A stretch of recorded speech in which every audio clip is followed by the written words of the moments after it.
Hi everybody, today I'll be doing a book review on Claudia Gray's new book, Master and Apprentice. And this is the first canon novel to take place in its entirety before The Phantom Menace and the events in that movie.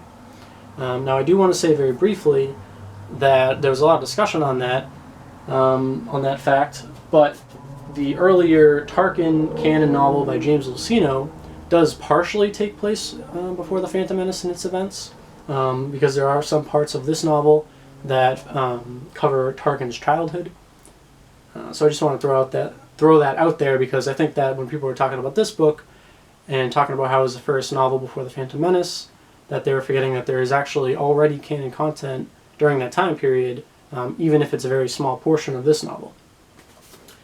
So, Claudia Gray's Master and Apprentice.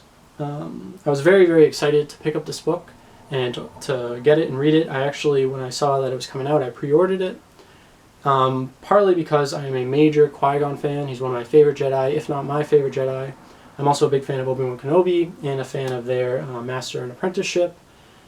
I am also a fan of, or very interested, I should say, in the pre-Clone Wars era of the Republic, which this place takes place during. And this was just a really good book for those reasons.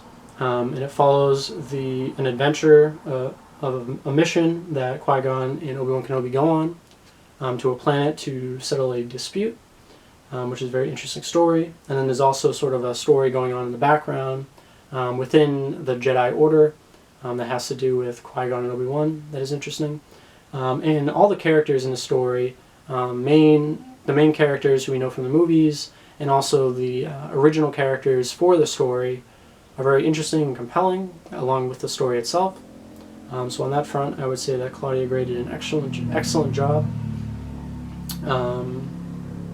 And this book also features, at certain times, Count Dooku, or Jedi Master Dooku. And I'm a major Dooku fan. I think he's one of my favorite Sith, and I think he's highly underrated. So Dooku content is great content in my mind. So that's a plus of this book, especially if you're a Dooku fan.